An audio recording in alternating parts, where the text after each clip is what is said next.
Keyingi yillarda Samarqand shahri yo'llarida tirbandliklar kuzatilmoqda. Ayniqsa bu holat ertalab va kechqurun yaqqol bilinadi. Bu holat haydovchilarning ham yo'lovchilarning ham kayfiyatiga salbiy ta'sir ko'rsatishi, o'qishga yoki ishga kech qolishi, oqibatda turli asabbuzarliklarga sabab bo'lishi tabiiy. Shu kabi holatlarni ko'rib, Samarqand shahri ham yirik megapolislar singari tirbandliklarni boshqarish muammosiga duch kelayotganligini anglash mumkin. Bu kabi holatlarni oldini olish, yo'llarda tirbandliklarni kamaytirish uchun nimalarga e'tibor qaratish zarur?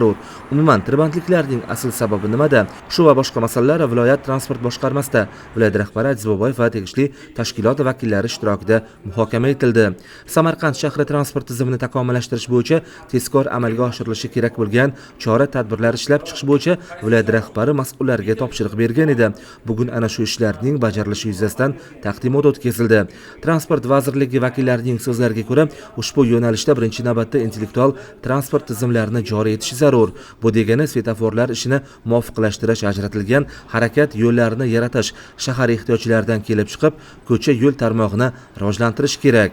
Hozirgi kunda 150 ta svetoforlar yangilangan Samarqand shahri bo'yicha ularni intellektual boshqariladigan yagona tizimga o'tkazib chiqishimiz kerak, ya'ni kontrollerlarni qo'yib turib boshqaruv tizimini shakllantira boshlashimiz kerak. Asosiy katta ko'chalarimizdagi yo'l bo'yi parkovkalarni tartibga solish. Ularga mana to'xtash mumkin emas degan belgilar qo'yib chiqamiz. Mana shu ko'chalarda biz parkovkalarni to'xtatishimiz kerak, tartibga solishimiz kerak. Mashina bilan bormasin agar ishxonaga deydigan bo'lsak, biz avtobusni zo'r qilib qo'yishimiz kerak. Ya'ni o'sha boradigan joygacha avtobus boradigan bo'lishi kerak. O'sha yaqin holat joyda oстановка bo'lishi kerak, to'xtab o'tadigan bo'lishi kerak. Ertaga shu odam bemalol ishga borganda, qaytganda qiynalmasdan shunday chiqib avtobusga o'tirib to'g'ri vaqtga boradigan bo'lishi kerak. Imkoniyatni qilib bersak, keyin unga odamlar uchun kerak emas. Lekin hech narsa qilmay turib agar biz shunday znakga olib qo'yadigan bo'lsak, bu ish emas. Jamoat transportlarining harakat ustunligini ta'minlash kerak. Bu yil yangi avtobuslar kelgach, odamlarimiz bir qadar qulaylik his etib, avtobuslarga chiqa boshlashdi. Endi avtobuslar uchun to'xtovsiz harakatni ta'minlash zarur. Shunday qilinsa, jamoat transportidan foydalanish yana ham oshadi degan fikrlar ham o'rtaga tashlandi. Birinchi o'chirda bizlarda mana kelayotgan oстановка, mana tramvay.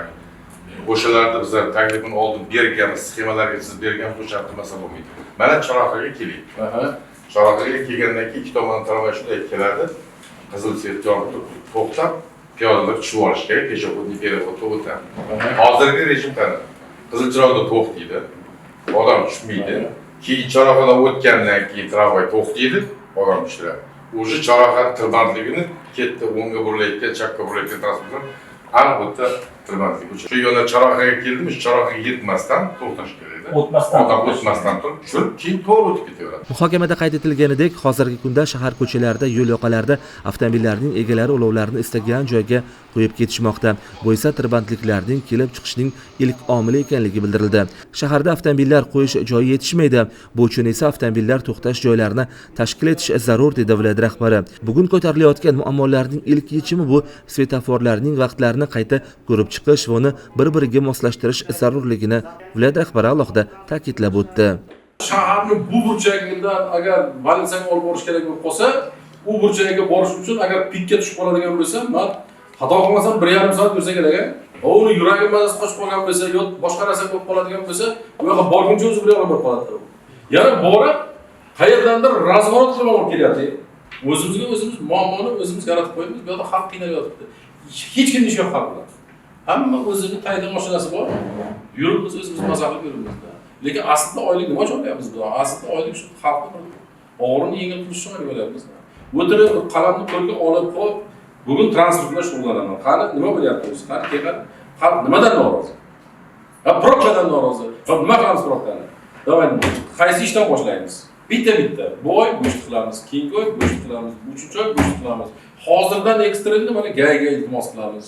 Va hokazo shunday bir tartib qo'yib, bunday bir yechimini qilsa bo'ladi. Nima qilib bo'lmaydi yechim. Yig'ilishda jamoat transporti korxonalari rahbarlari ham ishtirok etib, yo'llardagi avtobuslar harakati bilan bog'liq muammolarni ham bildirib o'tishdi. Yakunda viloyat rahbari belgilab olingan ishlarning yaxlit bir yo'l xaritasi qilinib shakllantirish zarurligi, bunga tegishli tashkilotlar hamkorligida ish olib borishi kerakligini bildirdi. Ushbu masala viloyat rahbarining doimiy nazoratda bo'lishi va muhokama etib borilishi belgilab olindi.